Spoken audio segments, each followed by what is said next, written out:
IPO तो ऐसा खास पेशकश हमारी, और एक एक करके तमाम आईपीओस को लेकर के जो है बातचीत हम करेंगे। सबसे पहले बात करेंगे आज की लिस्टिंग को लेकर के।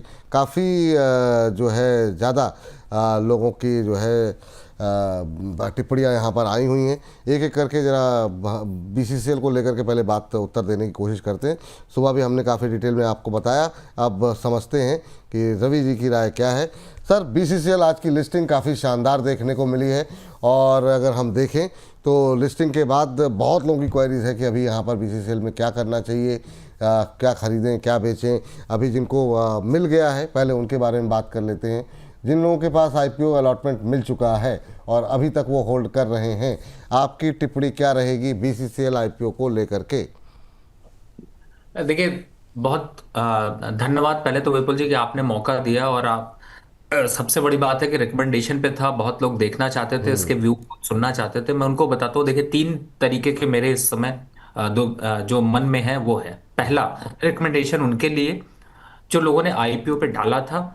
97% रूल ये कहता है कि अगर इतना लिस्ट हुआ है तो 100% प्रॉफिट बुक कर लेना चाहिए and wait for the 20% correction.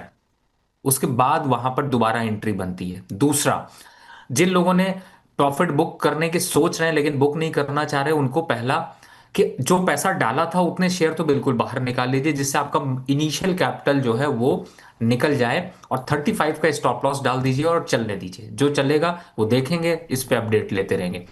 तीसरा, जो लोग नया खरीदना चाहते हैं, बिल्कुल खरीदारी नहीं करनी है। 35-38 के आसपास आता है तभी सोचना है। आज के दिन तो बिल्कुल नहीं, आने वाले एक महीने के बाद इसकी तरफ देखेंगे। चलिए ठीक है, एक एक करके ज़रा मैं जो आपने बातें कही हैं मैं थोड़ा सा खुद चाहूँगा रिपीट करके ज़रा दर्शकों को, ताकि समझ में आ जाए। जो लोग नया ख़रीदना चाह रहे हैं, जिनको अलॉटमेंट नहीं मिला, जिनकी संख्या काफ़ी ज़्यादा होगी, उनको आपने सलाह दी है कि अभी नहीं खरीदना है, वेट करना है, और ये करीब 35-38 पर आए तब फ्रेश एंट्री करें, यही ना सर? जी बिल्कुल। 35-38 पे आए और अगर एंट्री लेते हैं तो नज़रिया क्या होना चाहिए? क्या 1 साल का होना चाहिए, 6 महीने का होना चाहिए, 2 दिन का होना चाहिए?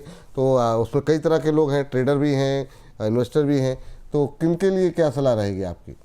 देखिए, ट्रेडर के लिए तो ये स्टॉक बिल्कुल नहीं है, और इन्वेस्टर के लिए है। और इन्वेस्टर अगर सोचते हैं तो 3 साल से मिनिमम अगर सोच के खरीद रहे हैं तो भी नहीं खरीदना चाहिए। 3 साल का नज़रिया रखे। अच्छा, वो जो लोग जिनको मिल गया, भाग्यशाली लोग थे, वो लोग अभी स्टॉप लॉस क्या बताया सर आपने, उनके लिए क्या रहेगा? वो भी होल्ड करें? 35। 35। उनके लिए भी 35 का एक स्टॉप लॉस रख करके आप लोग होल्ड करने की सलाह है। कुछ हिस्सा बेच सकते हैं या पूरा हिस्सा रखें? एक बार फिर से आप रिपीट कर दीजिए सर जरा, ध्यान से। बेचने के लिए सिर्फ उतना ही बेचिए जिसमें आप जितना आपने पैसा डाला था उसको बाहर निकाल लीजिए। यानी 10,000 रुपये, 12,000 रुपये, जो आपने 14,000 रुपये के आसपास की जो कॉस्टिंग आई है, उतना पैसा निकालने की कोशिश करें। बाकी पैसे को अभी रख दें उसमें, और नई ज़रूरत हो तो ना भी निकालें। आप देख लीजिए अपने हिसाब से, पार्शल प्रॉफिट बुकिंग चाहें तो कर लें, ताकि आपको एक बार फ्री हो जाएगा शेयर, तो वो ज़्यादा बेहतर रहेगा। तो ये फ़िलहाल के लिए बीसीसीएल आईपीओ को लेकर के रवि जी की राय यहाँ पर निकल के आई है। इस पर सलाह भी उनकी तरफ से सब्सक्राइब करने की थी, और इस पर अब उनकी टिप्पणी ये है कि अगर नई खरीदारी करनी है, क्योंकि बहुत लोगों के सवाल थे करंट लेवल पे खरीद लें, नहीं खरीदना है, और वो जब आ जाएगा 35 से 38 के बीच में, वहाँ पर आपको फ्रेश एंट्री लेनी है। अभी शांति के साथ बैठे रहिए, दूसरी कोई अपॉर्चुनिटी आएगी उसमें ट्राई कीजिएगा। यही राय है ना सर? कुछ गलत हो तो एक बार फिर से आप करेक्ट कर सकते हैं। नहीं नहीं विपुल जी, बिल्कुल आपने सही बताया। और मैंने एक थंब रूल बताया था स्टार्टिंग में, जो पहला था कि 97 की लिस्टिंग पे अगर होती है तो आंख बंद करके, वैसे रूल ये कहता है, सब काट लेना चाहिए। चलिए, ये बात है यहाँ पर। चलिए आगे बढ़ते हैं। और एक आईपीओ और बंद हुआ सर फ्राइडे के सेशन में, अमागी। अमागी की ज़रा हम लेकर के आ जाते हैं, क्या कुछ सब्सक्रिप्शन के आंकड़े हैं। हालांकि शुरुआत में थोड़ा ढीला लग रहा था, लेकिन बाद में हमने देखा कि रिटेल हिस्सा 9 गुना के आसपास, 9.25 गुना के आसपास सब्सक्राइब होता हुआ दिखाई दिया है। टोटल करीब 30 गुने से ज़्यादा सब्सक्रिप्शन के नंबर देखने को मिले हैं। क्यूआईबी हिस्सा करीब 34 गुना सब्सक्राइब होता हुआ दिखाई दिया है। सर, अमागी मीडिया को लेकर के भी काफ़ी बातचीत आपके साथ हुई थी। हालांकि अभी ग्रे मार्केट के अंदर बहुत ज़्यादा उत्साहजनक नंबर नहीं दिखाई दे रहे हैं। करीब 6.5-7% के बीच में जो है ग्रे मार्केट प्रीमियम दिखाई दे रहा है, और इस आधार पे अगर हम अनुमानित लिस्टिंग का अगर अंदाज़ा लगाएं तो वो 385 के आसपास, 385 के आसपास होती हुई दिखाई दे सकती है। अब तो लगा दिया लोगों ने क्या कोई स्ट्रेटजी रहेगी लिस्टिंग के दिन मागी मीडिया लैब्स को लेकर के, और जिन्होंने नहीं लगाया उनके लिए कोई सजेशन, कोई सुझाव आपकी तरफ से? देखिए सिंपल एक ही है, नहीं लगाया तो लकी है, लगाया है तो फिर जो भी लिस्टिंग पे होता है उस पे सौदा काट दीजिएगा, क्योंकि सस्टेन नहीं करेगा। लॉन्गर पीरियड में इसमें गिरावट बड़ी हो सकती है। मतलब आप ये कह रहे हैं कि इस पे, मतलब अगर आपने नहीं लगाया है तो फिर नए पैसे लगाने की सलाह नहीं है, भले ही डिस्काउंट पे लिस्ट हो, भले ही 2-4-10% प्रीमियम पर लिस्ट हो, है ना सर? जी बिल्कुल। ठीक है, तो ये मतलब जो है रवि जी का मानना ये है कि अगर नहीं लगा है तो ठीक है, भाग्यशाली है, रहने दीजिए। और जिनको लग गया है फिर वो अपना, अगर गेन मिलता है तो वेरी गुड, गेन लेकर के निकलिए आप लोग, ये सलाह यहाँ पर है। चलिए, एक आईपीओ जो हमने बताया जो फ्राइडे को बंद हो रहा है, एक आईपीओ की बात कर लेते हैं जो कि कल से खुल रहा है, यानी कि 20 जनवरी से, और उसको भी लेकर के आते हैं। शैडो फैक्स टेक्नोलॉजी के नाम से सर ये आईपीओ कल खुल रहा है सर, 22 तारीख तक खुला रहेगा।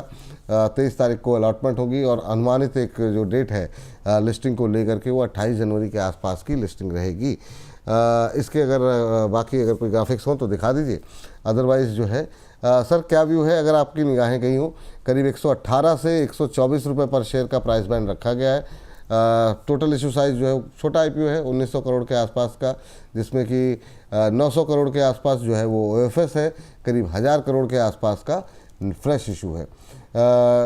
कल खुलेगा सर। अभी रिजल्ट को अगर हम देखें इसके, तो एबिटा जो है वो काफ़ी इम्प्रूवमेंट दिखाई है अगर हम लास्ट ईयर से कंपेयर करें, लेकिन 2023 से कंपैरिजन अगर करते हैं तो वहाँ पे काफ़ी ज़्यादा डाउनसाइड है। हालांकि प्रॉफिट जो है वो इम्प्रूव होता हुआ दिखाई नहीं, वहाँ पे भी लगातार इम्प्रूवमेंट है। बात सही, 113 करोड़ माइनस था एबिटा। प्रॉफिट आफ्टर टैक्स में हम देख रहे हैं कि लगातार बढ़ोतरी देखने को मिल रही है, हालांकि आगे मेंटेन कर पाते हैं कि नहीं वो देखना होगा।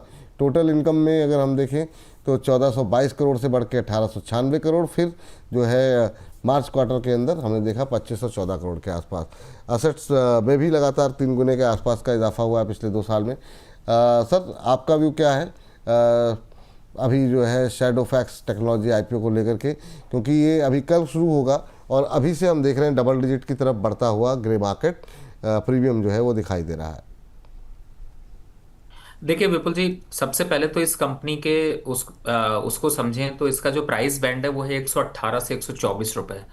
दूसरी तरफ कंपनी के बारे में अगर थोड़ा सा समझेंगे तो आप ये पाएंगे कि ये कंपनी जो है वो लॉजिस्टिक पे डील करती है, ई कॉमर्स प्लेटफॉर्म पे, यानी एक पार्सल जो डिलीवरी करते हैं और इस तरीके से वैल्यू एडेड सर्विसेज यहाँ पर ऑफर करते हैं, और उसका सीधा सीधा इम्पैक्ट जो है वो आपको कंपनी के नंबर्स पर भी देखने को मिल रहा है। मुझे लगता है ओपन हो जाने दीजिए तो शायद ज़्यादा अच्छा होगा, लेकिन प्राइमा फेसी जो कंपनी का भी प्रोस्पेक्ट है और पूरा पोर्टफोलियो है उसको अगर वॉच करें तो शायद उतना अट्रैक्शन अभी नहीं दिखाई दे रहा है। लेकिन चीज़ें बदल जाती हैं जिस हिसाब से इन्वेस्टर आते हैं, जिस हिसाब से इन्वेस्टमेंट के आंकड़े आएंगे, मुझे लगता है वो ज़्यादा अच्छा है। लेकिन फिलहाल प्राइमा फेसी अभी बहुत ज़्यादा अट्रैक्टिव नहीं दिखाई दे रहा।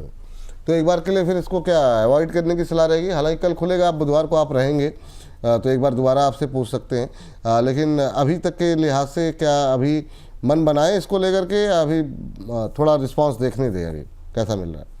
नहीं, मेरे हिसाब से थोड़ा सा वेट एंड वॉच कर लीजिए और अभी फिलहाल देख कर चलिए। लेकिन फिलहाल अभी प्राइमा फेसी देखते हुए तो इन्वेस्टमेंट की राय नहीं बन रही है, लेकिन हो सकता है 1-2 दिन में आंकड़े जो दिखाई दे उनमें थोड़ा सा रुझान बदले, तो थोड़ा वेट एंड वॉच कर लीजिए। गाड़ी निकली नहीं जा रही है।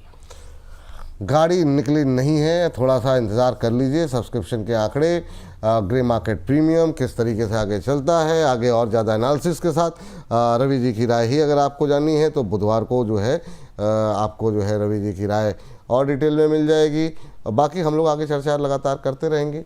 तो शैडो फैक्स टेक्नोलॉजी को लेकर के अभी थोड़ा सा न्यूट्रल व्यू यहाँ पर अपनाइए, वही ज़्यादा बेहतर रहेगा। तो उम्मीद करते हैं कि इन तीनों आईपीओस को लेकर के अभी थोड़ी थोड़ी बात हम लोगों ने जो की है उससे आपको समझ में आ गया होगा कि अभी की क्या स्ट्रेटजी जो है वो क्या रहनी चाहिए आप लोगों की।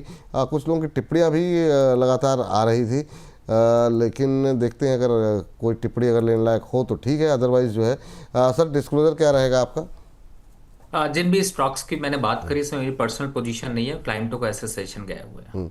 अच्छा सर, फर्स्ट क्राई को लेके कोई कमेंट करना चाहेंगे क्या सर जाते जाते?